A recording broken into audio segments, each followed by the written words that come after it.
pictures, but I guess that's fine. Fine, yeah. No.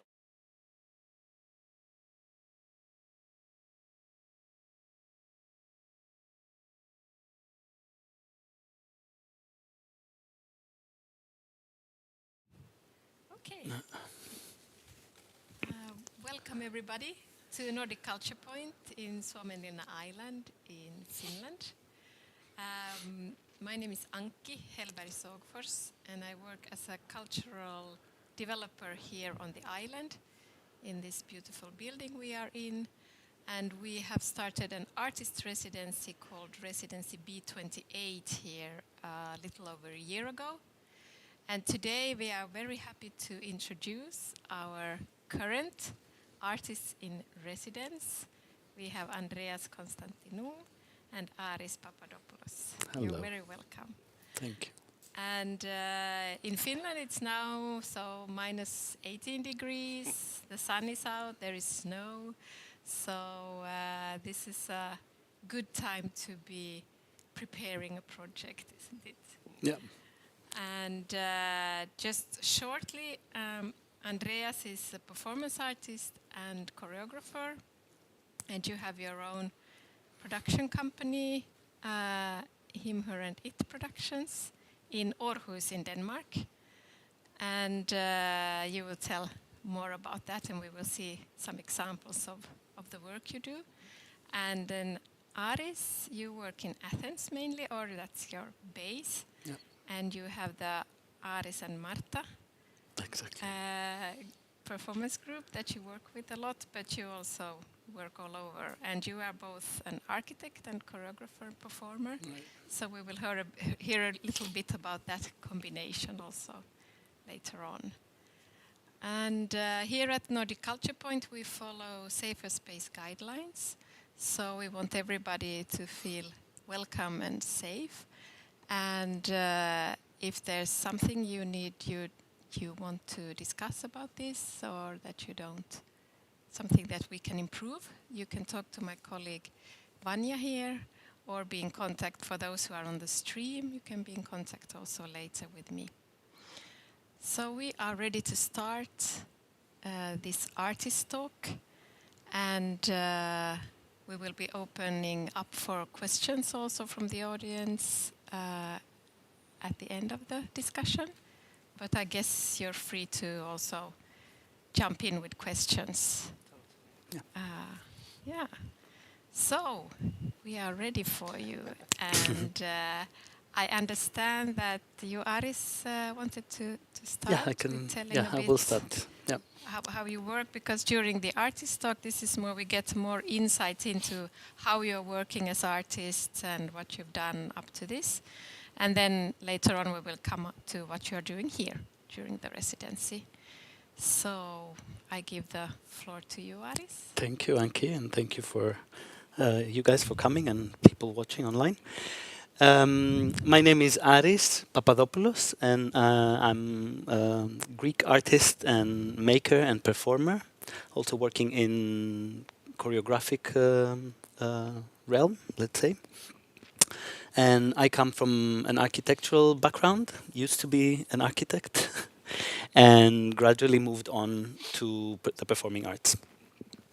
And I think this happened a little bit gradually because I started not being interested into designing buildings, like the built event, and like adding something more as a structure to a city. Much rather, I would like to take out buildings, and therefore I started being very much interested in ephemeral structures and design that could be implemented, put up, and then dismantled, taken, and put up again somewhere else. And that led me to landscape design, so working with time and working with structures that can be put up, moved, but also that could be defined by time and the seasons, and how people are occupying and working with land. Who are the users? Who are the people that are actually living these places?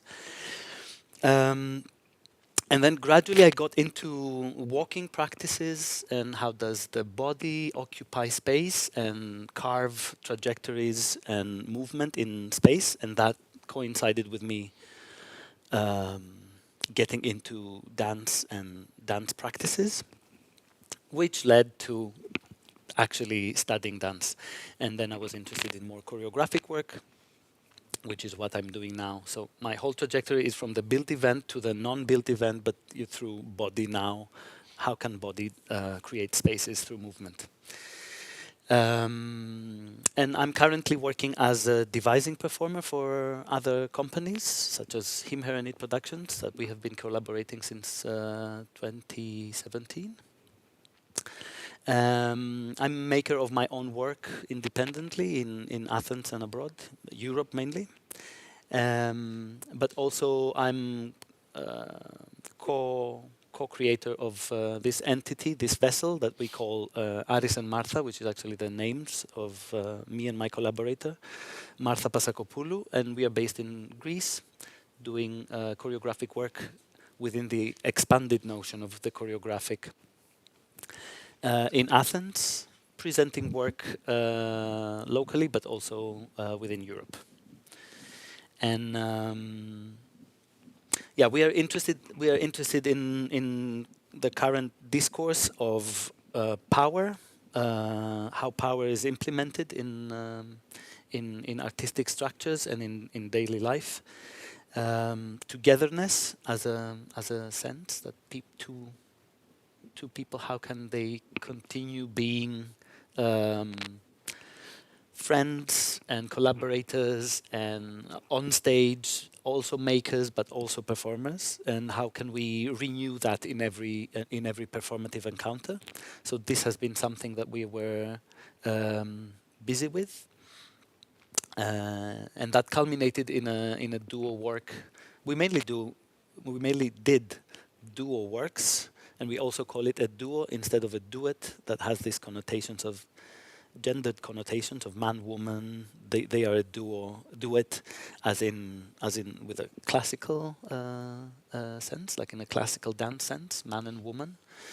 And we trying to break these barriers that the imagery of a man and a woman on stage does not necessarily mean these two are an item, or like there is any sexual or gendered connotations in there.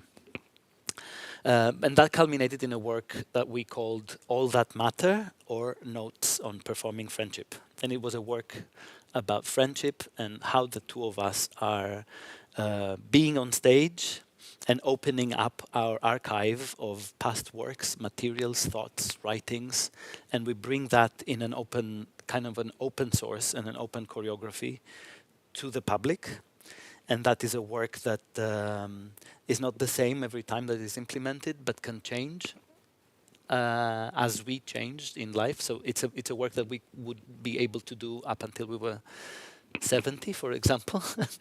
And it's something that we joke about, what we would really love doing it. And then it's a checkout. It's a like a checking in with each other every time that we do this work. How much time has passed, what has changed within the frames, and how can we challenge each other with questioning, with what is possible within the body, how the body has changed through the years. It's a work that we was implemented in 2022, and we're still doing it. And it's very interesting. Every encounter is, every implementation is very new, and it's beautiful to watch this trajectory, how we have changed and how the work is changing through our changes, basically.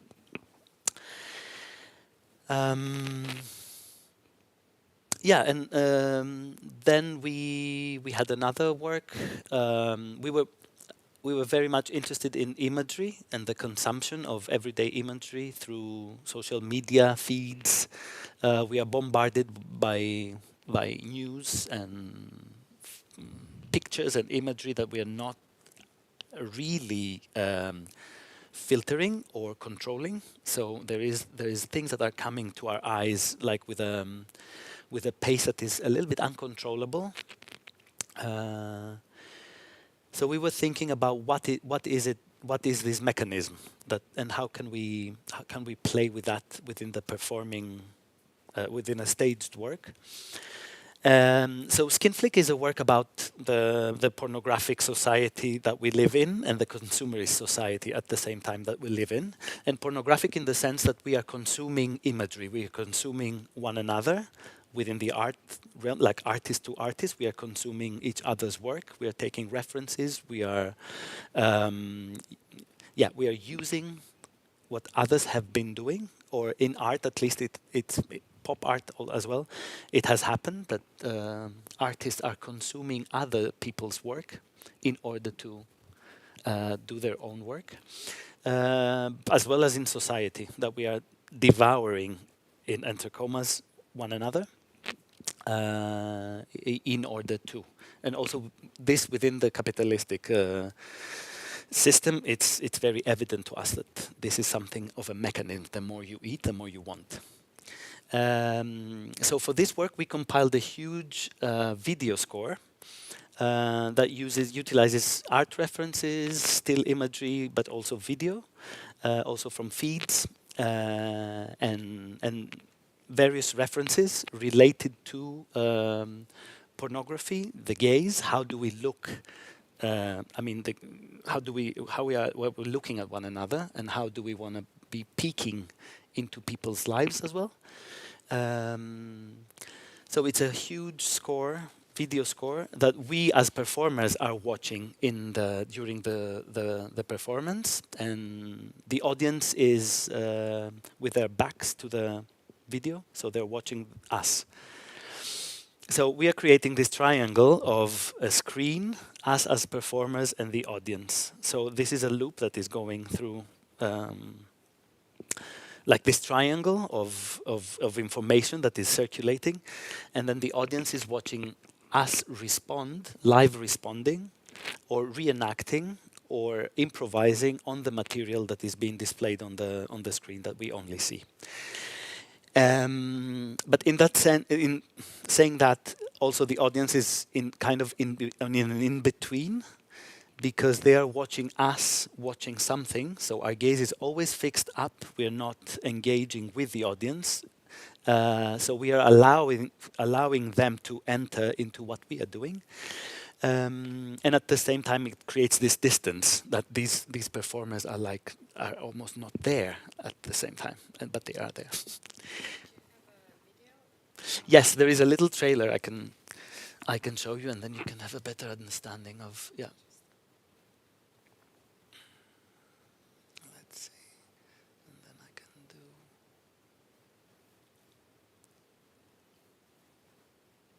This.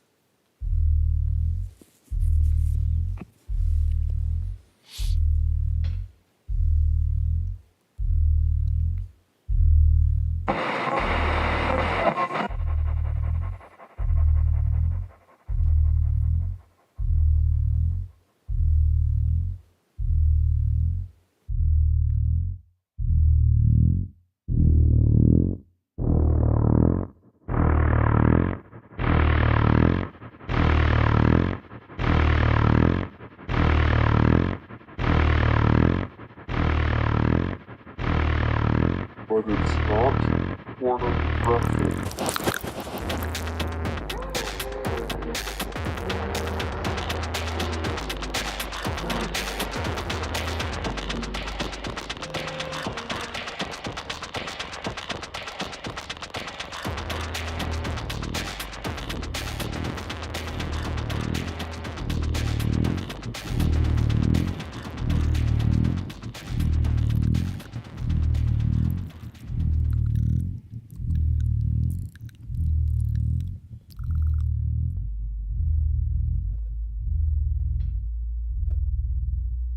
Would you fuck me?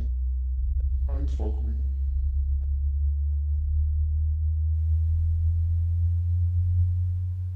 Yeah. Welcome. So yes, that's part of what we're doing. maybe this time I show you another work that is the most recent. Yeah, Yes. I think this time. So in November we premiered our last work called Outliers, and that is a work that had to do with who are the entity or the people, or what are the situations that we are being outlied, we are being othered, we are being set apart. And in that we were looking into situations where ethics are a bit ambiguous and you cannot really tell what is right and wrong. For example, in today's society, a mother not wanting to become one. Or who are the people who are exercising power over others, and then there is ethical frictions in between. And we were looking at that, and also in an open frame choreography, like this is how we work. We are setting up the conditions in order for things to appear. Yeah, and I can show you a little bit of a. Yes, please. Yeah. The trailer.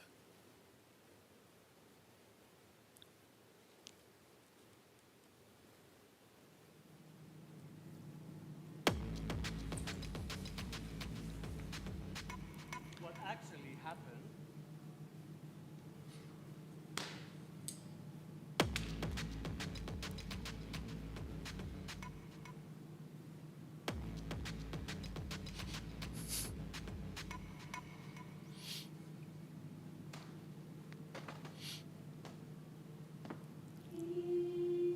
Look at me! How dare you!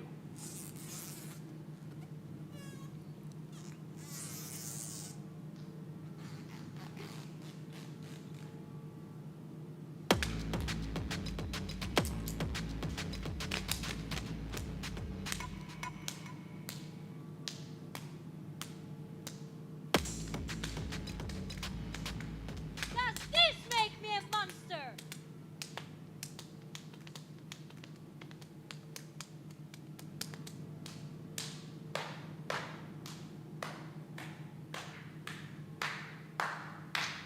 After maybe.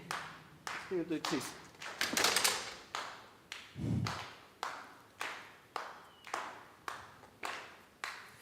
So this phrase by Raoul Vaneigem was also like our first initial entry point. Like nothing is sacred, anything can be said. And if we took that in today's society and what is happening in the world, like how also far-right rhetoric is kind of flipping their wording into becoming a little bit more righteous in a way.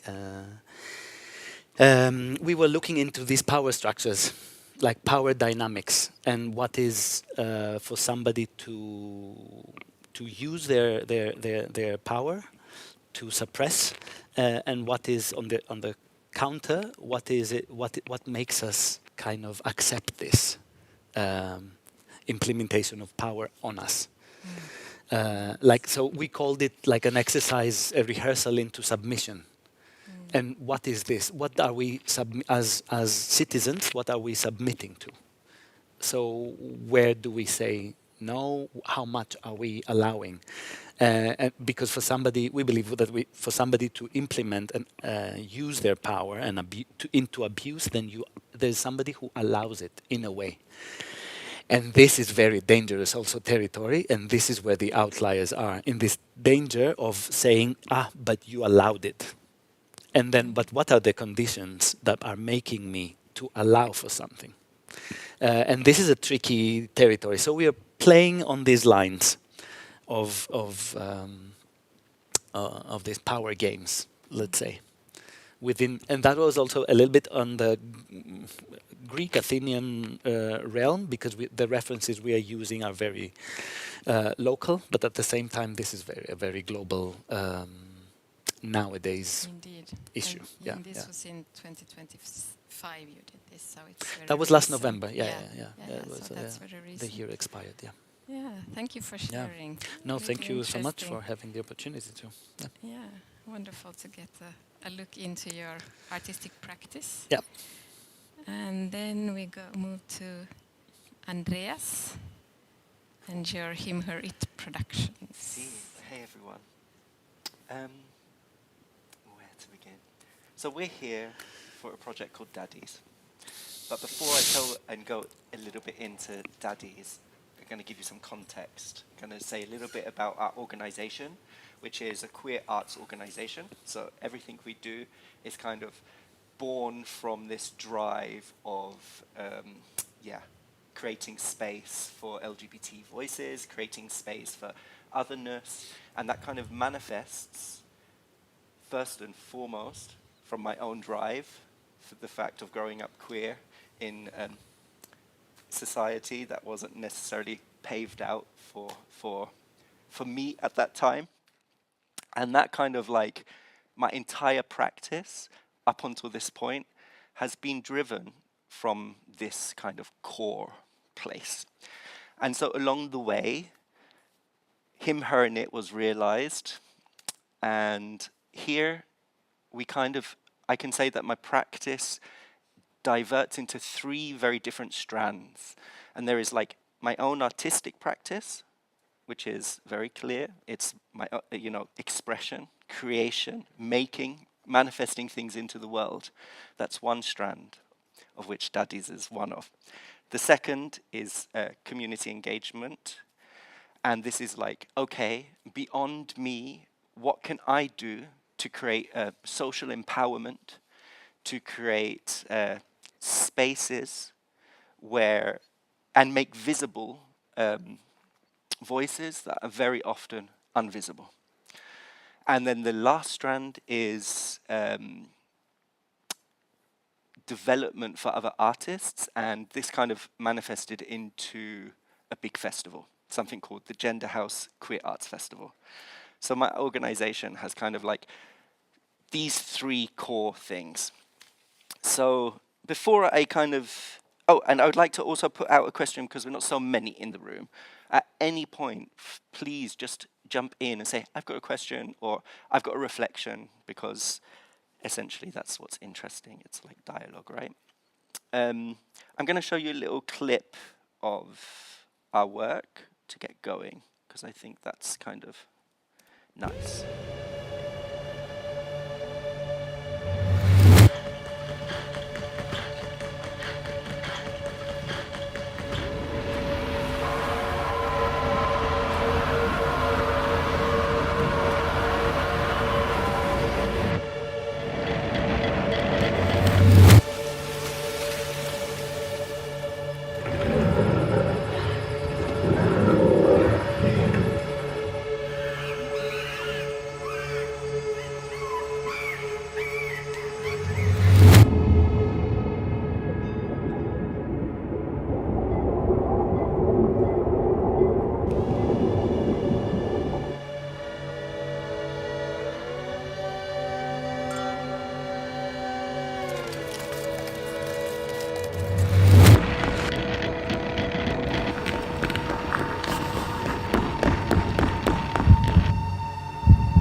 So that's kind of just like in those images, it's mostly of the artistic practice. I would like to just start by talking a little bit about our community engagement, because I think it's super relevant. And will give context to Daddies as well. So I'm just going to take some pictures when I find the right one. Give me a second, where did it go? Has it been closed? Okay. There it is. No, that's not it. Open reason. Portfolio. There we go.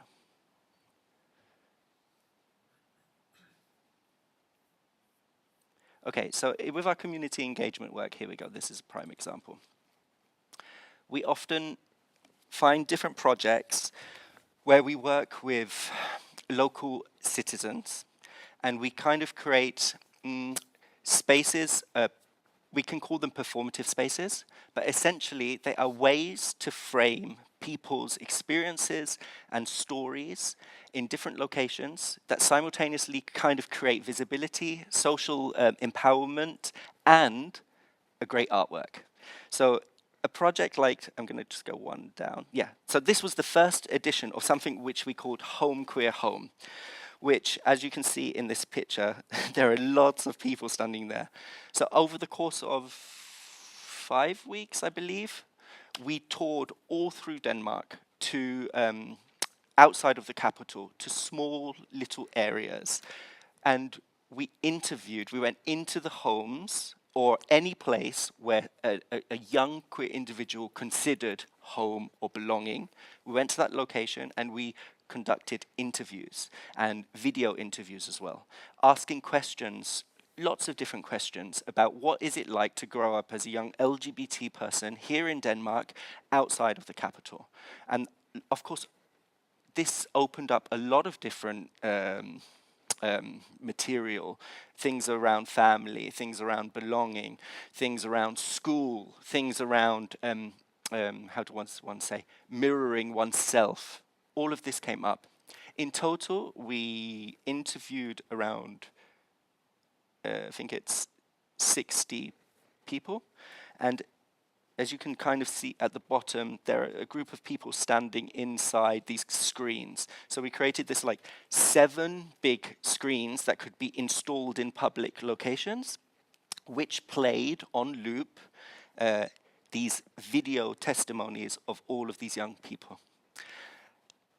Simultaneously, so that's one portion of how we work. Then we have this next portion where we want to create an impactful performance work that doesn't require any performing whatsoever.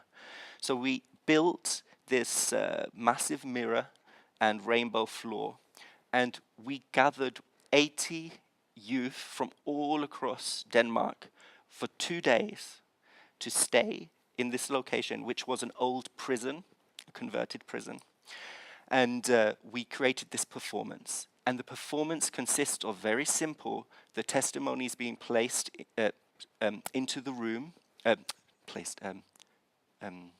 played into the room, while one by one, each young person comes and stands onto the rainbow, looking in the mirror at first, gradually 80 people looking in the mirror, looking at the audience. Gradually they turn and they give you permission to be seen and to be heard and to make eye contact with the public. This was durational, it goes on for some time, and after, at the end, all the 80 people go into the audience and invite the public to now stand on the rainbow, and we switch places. So this is kind of like a mantra of how our kind of community art projects work. How can we create situations, methods where we kind of gather testimonies, gather experiences, and then create kind of very simplistic frameworks where people can be present, can be seen, can be heard, whilst making also something that is deeply human, but at the same time, high-crafted artwork. You know, so for me, this is the parallel that I find really interesting. Yeah, so that's kind of how we're doing our community work. Well, how old were these young people? Were they like from the age of 15 to 26. Okay. So we had this, it's quite a broad, you know, because Yes. actually, technically, oh, actually, can I just tell you how this came to be? Yes. Because I think that's interesting as well. And it's also something very clear about own practice in general is that I don't like doing the same thing twice. I get bored. So I'm always on a never-ending seeking for something new. Some director of a youth festival, the biggest youth festival in Denmark, approached me and had seen my work and said, do you ever make work for young people? And I was like, well, often my work is really explicit sometimes, and I very often tackle taboo subjects. So I was like, no, I've never done that. So I went away and I started thinking, if I was to do that, what would I do? And I was in Norway, and I was on tour, and I was having a wine, and I was sitting there, and I was thinking, fuck, there's all these mountains between. I'm like, if you're young and queer here, how do you meet the next queer person even, you know? So that sparked off Home Queer Home, actually. From that moment, I was like, I want to do a project in which home and belonging, we go to all the, not the capital, and we start to gather all these experiences. Yeah. Was it pretty much an eye-opener? Yeah. I would assume, coming from south in northern territories, some issues are kind of addressed already. But I was surprised to find out that this notion of like being isolated, even though such a ground was already laid, that this being isolated or being set apart, it's like global. It's never ending. It's there. Yeah, and it needs bridging. It was very beautiful. This performance event, it was pretty incredible because, you know, it's many of these young people, this was the first time they had been in such a large group together, united with other queers, and suddenly they're standing there in front of everybody, totally empowered. And I tell you, the emotions in the room from the audience, people were in tears. And this simple act of permission to be seen and to be heard, and the fact that somewhere acknowledges this place and says, we are listening and we are seeing you, it's like massive. So it was very beautiful. And this our Home Queer Home projects have like continued on for years after, and we've done many different variations on them, with them. So this one, for example, was called Home Queer Home Positive Perspectives, where we done a work in City Hall, and we worked with 12 participants who all live with HIV. And we tell the stories, all their different stories around this, and we place it in the City Hall. So again, deep impact, deep empowerment through an artwork that also happens in an impactive place that has relevance. Yeah. So that's the kind of like our community engagement work. And then the festival, I'm just going to just show one quick picture. Our festival, here's a picture of our festival. Festival's been going for like 5 years. And the festival was born out of, you know, Aarhus is extremely homogenic and extremely heterosexual. So at some point I was like, oh, this has to be broken down. And I'm a very ambitious person. So by that point, I went to the museums, I went to all the theaters, I went to the libraries, and I was like, look, I want to put on a 1-month massive festival. And everybody said yes. So I kind of like birthed the city's first big queer arts festival with the ambition to say, no more putting subculture down. We make subculture right in the big museum in your face, right in the library in your face, right in the theater in your face, and that we bring it outwards. And that kind of birthed this festival. And actually now, coming in April, is going to be the last edition of the festival, I have decided. And for this year, because it's the last edition, we are doing contemporary drag, and we're going to celebrate the ending of the festival. Yeah. Good. And then we're getting to Daddies slowly, but surely. Let me take this down, this one. Okay, and then that brings me to my own artistic practice, and I won't go through everything, but before we get to Daddies, I think it's important actually to tell you what I've been occupied with for the last 5 years. So in my own artistic practice, between 2020 until 2025, I've been deeply consumed with something called the Grief Work series. So basically, I lost both my parents. I nursed my mother through her terminal cancer all the way until the end. And these losses were like a massive experience. I mean, it changed my life forever. And it made me really realize how little we talk about death, how little we share our stories around grief and loss. So that started the Grief Work series. And it was 5 very different works that each tackle death and loss from different perspectives. I just finally concluded the series just before Christmas and put all the 5 chapters together. And the first, I'll give you a brief, how do I do this? Sorry. Yeah, so the first chapter was a piece called Champions, in which this was actually about the grief of the loss of my father, not from his actual death, but from the fact that since I was queer, a young queer man, I never lived up to him. He never accepted me. I was queer, I was out, you know. And so with this is a work in which I just simply sit on the chair and an entire scenography comes to life where my interviews with my family are played into the room.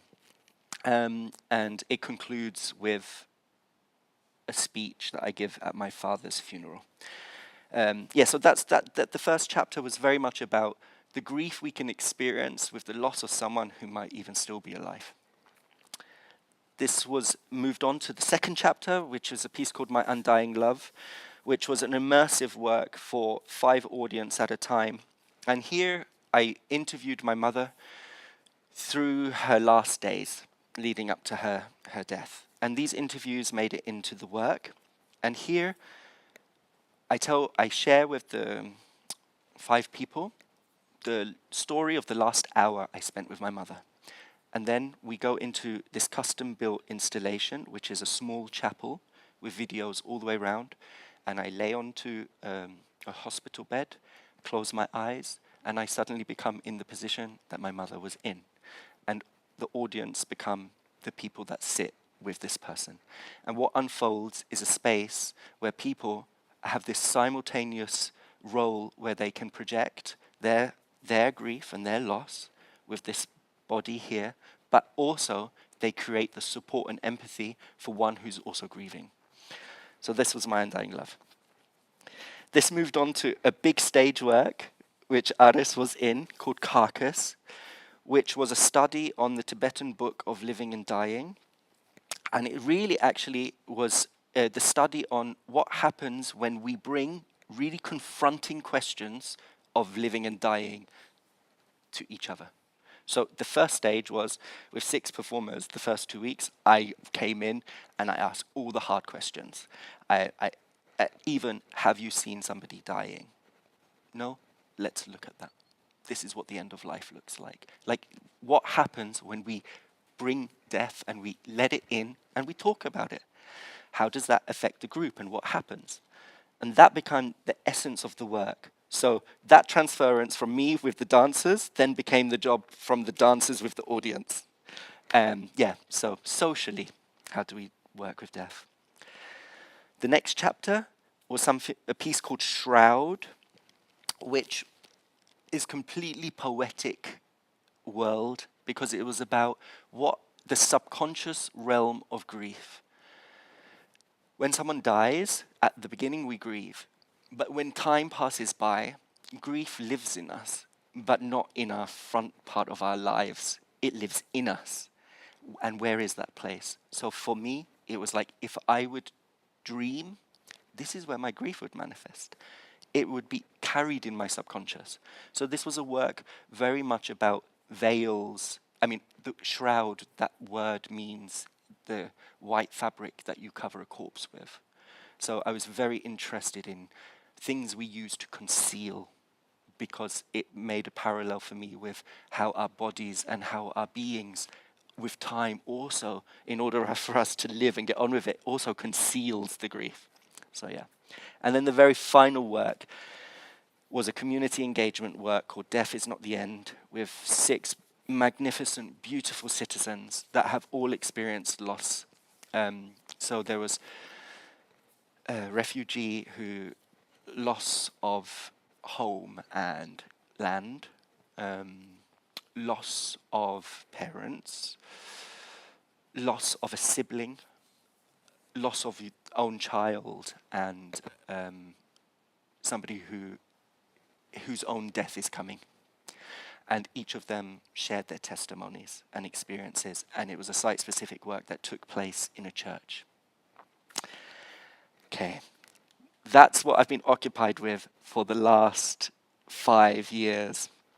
And now we get towards Daddies. What's next? After all of this heavy kind of, it's been an intense, heavy period, then comes another need. So for the next 4 years, because I tend to work in long, I don't work little, I work like with time and long structures. Queer joy as resistance is my next 4 years. So it's like, what does that mean? So I just wrote a little text. Queer joy as resistance frames joy not as an escape, but as a radical act of survival and transformation. In a time of growing polarization, anti-queer sentiment, and the shrinking cultural space for complex identities, queer bodies, pleasure, and togetherness become forms of political and artistic resistance. Through this work, I aim to position joy as a method and as a strategy and a force that challenges erasure, builds community, and insists on queer presence as a powerful, creative, and necessary act. So joy as a method, as a survival strategy, a political tool, a way to endure and connect and transform. Art as protest through abundance, resistance through creation, connection through vulnerability. So I have mapped out three different projects over 4 years, which Daddies is one of, each that tackle different themes around this. I just thought this would be nice. We should say it out loud. But why this theme? Well, the reality is queer people still face invisibility, limited access, structural exclusion in culture, rising anti-queer sentiment, political polarization, shrinking public spaces for complex identity. Therefore, joy becomes a response to oppression, and to exist, love, and celebrate is already an act of resistance. And I just want to say, I'm tired of only hearing the negative stories. I want to resist and hear the joyous, wonderful stories of being in one's own being and in one's own self, and platforming this and saying, this is amazing. And I think in that comes, affirming energy in the world. So the first project that will be part of this is a piece called Good Enough, which Aris is in. And it's a quirky, playful performance, which is about finding your tribe. So in this context, I work with 3 different performers. And in the performing arts, each person found their kind of tribes in the performing arts. The performing arts actually became a space where people found refuge. They found a place to express and find others that were similar to themselves. And I find this really interesting because as it was also the same for me as a young queer person. I found refuge in the arts and I found my tribe there. And the importance of one finding their tribe is not small, it's massive. Finding your people and finding where you belong and feel together is so empowering. So that performance is about that. Then now we come to Daddies. Then between 26 and 2028, we begin this project, Daddies, which is based on gathering the first step is gathering 100 interviews with gay men, 40 plus, from all around the globe. So until now, we've already done interviews in Australia. We're here, we're going to do interviews here. We've got Canada, Edinburgh, Athens. So we're building it up. And what we want is this 100 experiences of lots of experiences around. Okay, first of all, what does daddy even mean? So let's open there, but then let's unpack it and let's actually just go into daily experiences. What's your relationship with your body, your health, others, relationships, your parents? Let's unbreak. What does it actually mean to be an older queer man today? Yeah, and by unpacking all of these, our plan is then we will manifest this into a work that manifests in kind of 3 different ways. One, into a physical performance of some sort. What exactly? We know that artists will be on stage. We know that everywhere we tour, we will include 20 local gay men. And we know that the 100 voices will be in the room. So we'll have 121 gay voices present in the work. This we know. Whether it's a durational performance, whether it's this, it's the unknown. It's to be discovered. So that's one thing. We also know that it will simultaneously be an exhibition where we can have 100 interviews presented for people to listen to, and a website where these 100 testimonies can also be listened to. So this we know. We are working with avatars, so nobody's real faces will be presented. These are examples of silly and fun avatars. There has been, let's see, the next one is with Aris, actually. Boom. There is, we don't know who it is, yeah. There has been, there was basically this trend going around of everybody like avataring themselves, and I just found this incredibly fun, and this became very quickly for me something I latched onto. And so we're working with a videographer who's working to animate these avatars. Yeah. Maybe I don't say too much more about Daddies, and I just tell you so this project will go over the next 2 years and manifest 2028, and then finally the very last one is a project in 28-29 called The Outsiders, and this will be a project where I work with local immigrants living in Denmark, asking what does it mean to be an immigrant in Denmark, and what are your experiences I'm an immigrant that's lived in Denmark for years, and I have loads of experiences around that, and there is a lot of kind of political agenda around assimilation, around who belongs, what is Danish, what is not. So I want to unpack all of this in that project and make a joyous work with local immigrants. I love the image that it looks like some Western Yes. movie, like Gone with the Wind, Exactly. and then the gate is kind of Exactly, full. that's the point. Good. Yeah, exactly. Point taken. Cool. Okay, that was a lot. Blah. I hope that gives a little kind of context of our values, of where we come from, and what we're doing. Yes, I wanted to touch upon that, on your values, because it comes through very clearly with both of you, and also I mean these humanistic values, the values of dialogue and meeting and meeting people as they are. And I would also say that there is a huge amount of bravery in this room, because I mean it takes a lot of bravery to do everything that you're doing and to really bring people together in new ways, and give the voice and give the space to, as you said, young queer people in Denmark, and really giving them space in society. So congratulations on your bravery. Thank you. I would say. Yeah. Any comments or thoughts? at this stage. Yes, please. Oh, yes. Oops, Are you okay? I'm stuck. I just wanted to ask, while doing these interviews for Daddies, was there anything special that did strike you or surprise you in the stories told? Yeah, I mean, for me, the one thing that until now, we've still got a long way to go, but until now, one of the things that I've really been taken back with is, because we always ask, the final two questions are always the same for everybody. And everybody has been saying very similar things to those questions.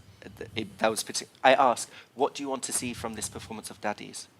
And nearly everybody tells me the same thing. And that's really interesting for me, because then there's something that we'd really listen to and say, okay, that's a need, you know. And I'm very curious if that will continue like this. But yeah. There is also something about the term itself. I was surprised with people negating it. Like, I don't belong there. I don't identify. I don't want to be. I don't want to be called one. So there is something about this term that is at the same time a construct, also marketized within the gay community, I think, or people have said so. But also like it's so attached to desire, maybe, or like something people seek for. So it's something ambiguous there in between those two ends, which I found very interesting. And this is what we are looking into, like what is this, and how at one point it's used as such and then as something else, or how is it that entangled, or can we see through it? Yeah.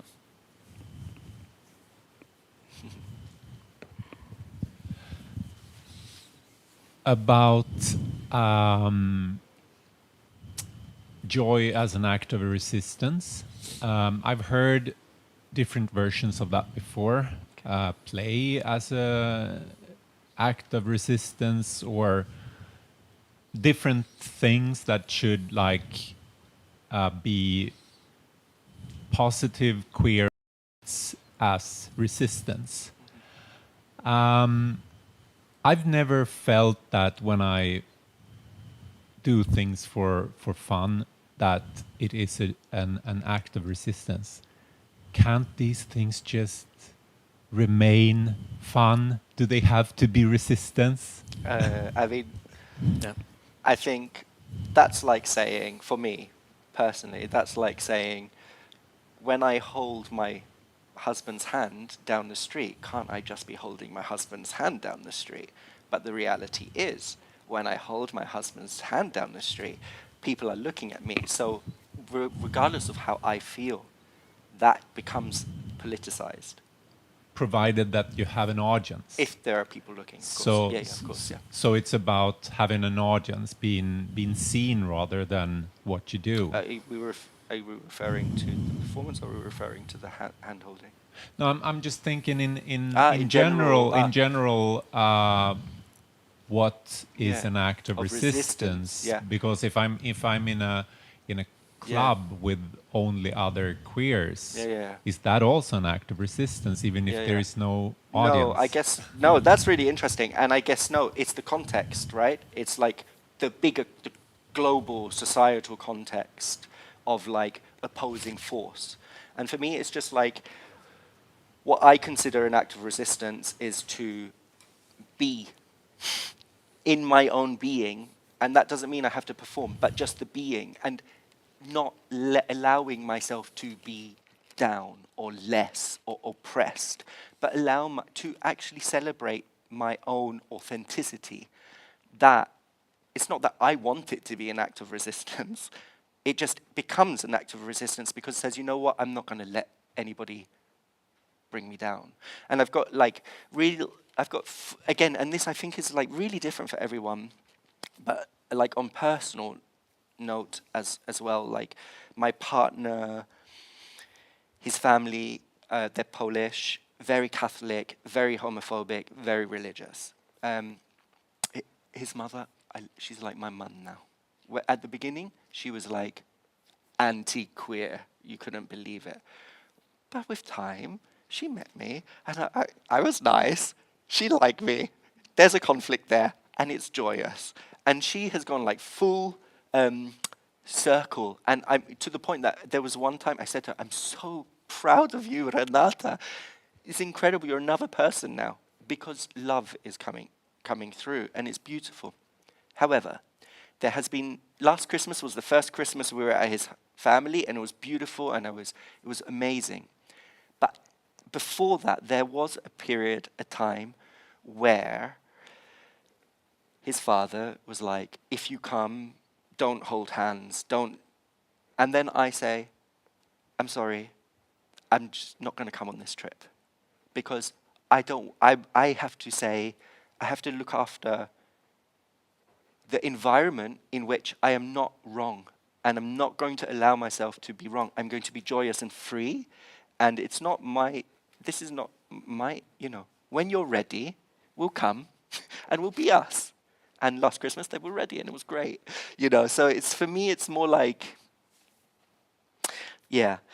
I also just like to say recently, it's also, again, these are all personal experiences, but like also reading literature.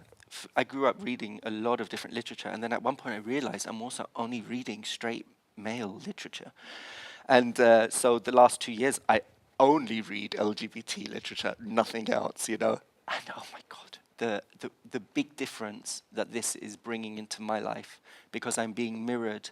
And I really love this American author called T.J. Klune, he's a gay author, and he rewrites the classics like Pinocchio or all of this, not the exact same, but twerks them and makes them into queer realities, so that we can have like these experiences and read them once again and see ourselves in these stories.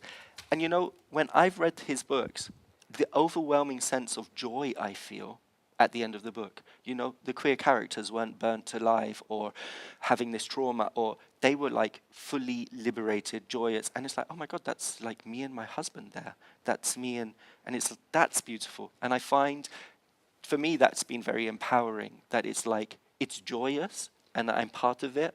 And it's also my reality because I experienced that, So yeah, sorry, just like blah, blah. Yeah. The decision. Yeah. Or the permission to feel the joy, and that it by somebody might be seen in a negative sense, but when you've decided it, you can become even stronger somehow. Exactly, yeah. It's kind of it's a feeling as well. I think it's like just being. I think for me, it's like being in one's. For me, it's like being in myself and being like. Focus. Mm-hmm. Like, what if we put the light there? Exactly. In this sense of putting the. Yeah. Yeah. I mean, resistance doesn't necessarily mean that. For me, it's the same thing. Like, can we say that we are like performing life as it comes, in a sense? So, if we put the focus there, like, could joy be part of that and also be a form of doing things differently, and not a resistance that is kind of forceful, warlike against what is cornering us or what is being applied as suppression. I have one theme I would like you to shortly comment upon, because from your presentations and from knowing more about your work, it seems that both of you are kind of also grounded in the educational part and the importance and power of mentoring or educating or being part of that. So could you comment on that, please? Well, in my experience, in performance making, I don't think there is a very... we are trying to avoid like an educatory kind of character, like showing people how things are.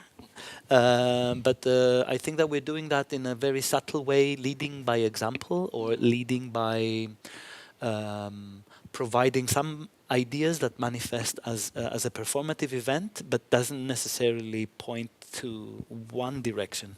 And we always want to counterbalance that. We live in, while working, while being in the studio, and while making shows, we are a little bit in the in this ambivalence that this is that, but also taking account something else that is contradictory, maybe. And I think that this is also the human condition. It's not black white. It's like you have a little bit of this and a little bit of that, and then a little bit of something else attached to it, and it's all a little bit interlinked.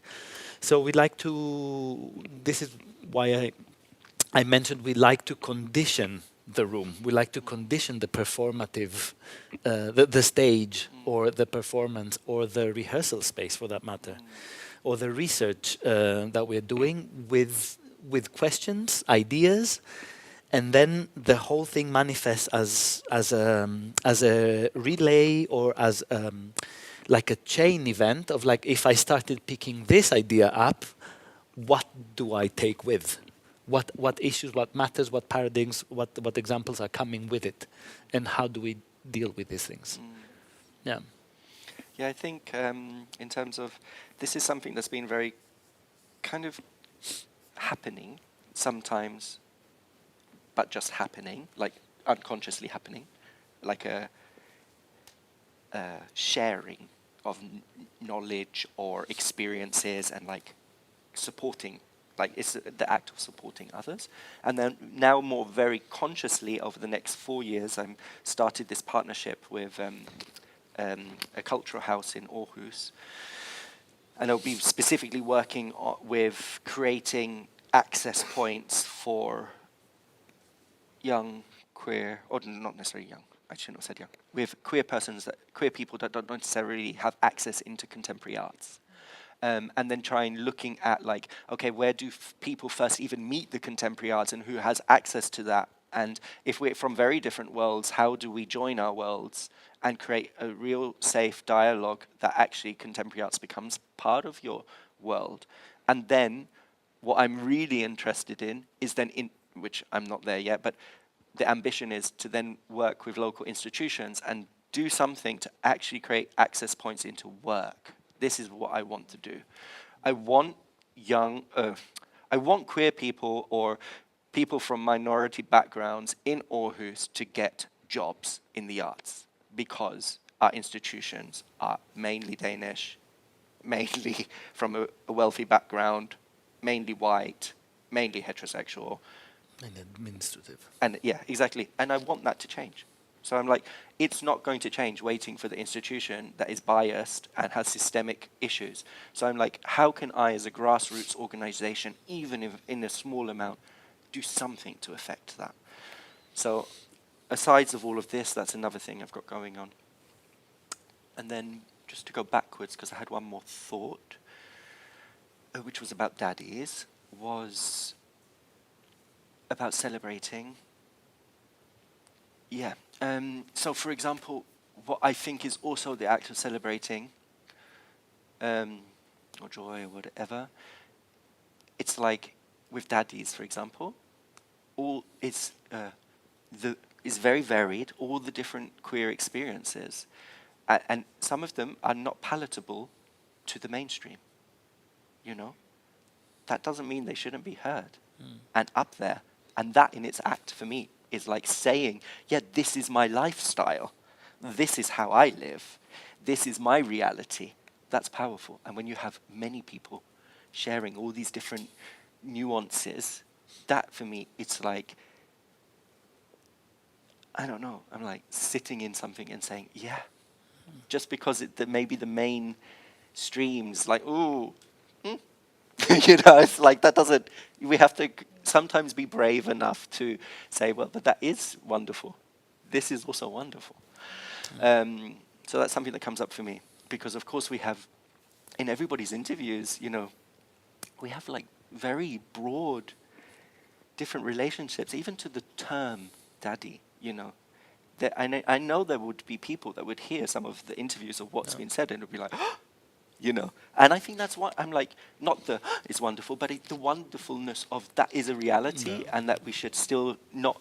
It's not something that exists in the dark and in the secrets. It's a reality, you know. But ultimately, it also talks about a turning point in life, Oh, definitely. and then growing older within your trajectory Yeah. in life. Yeah. So this is, I think, it's also kind of global. Like Yeah. yeah. Yeah. You don't need to relate to the term to understand what's underneath. Exactly. Yeah. Okay. This one. Okay, so thank you very much for the introduction. It was really interesting. I was thinking about it when you talked about Daddy, and now you're kind of getting into it a bit. But this theme about age and ageism Yeah, in exactly. general. Yeah. So I was just wondering, ageism in Daddies. So how do you see it manifest itself differently in a queer society, as opposing to the more mainstream society? If Yeah. you could. I think this is super interesting and very like. Actually, I would say the kind of birth of this project comes from there. That's where it actually kick-started, because at some point, also I'm 46. There is this turning point, and also I've experienced a lot of ageism in online gay communities, and as a counter of that, in my being, not just with this art project, but also personally, it's like I made a sexy Instagram and I put daily pictures of myself, and it's like a counter reaction of saying, this is me, I'm getting older, wonderful, celebrate myself. You know, there is something that is like a reaction of change. And another thing that I think is also, I think projects like this are super important beyond sex, places of sex. But, sorry, I tried to find my words. Because very often in LGBT spaces, very often we connect through spaces of sex.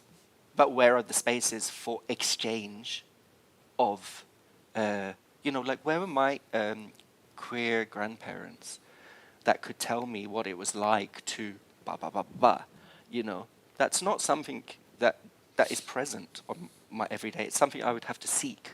So I'm like, where are those spaces? So for me, it's also this something about sharing information and knowledge and experiences, and that we might not hear elsewhere.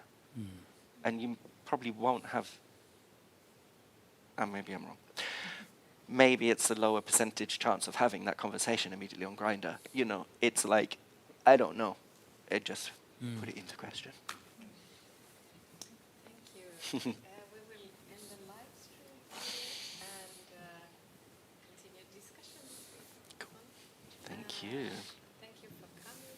Thank you for being here. Thank you for Looking inviting forward us. to experiencing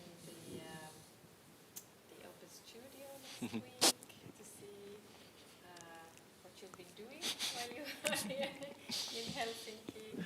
And I know you have room for a couple more interviews here while being here in Finland. So if anyone is interested and it's possible to be in contact. Yeah. And you said that word of mouth usually works. It's the best way. Yes. So that's also good to note. But thank you for this. Thank you. Thank you.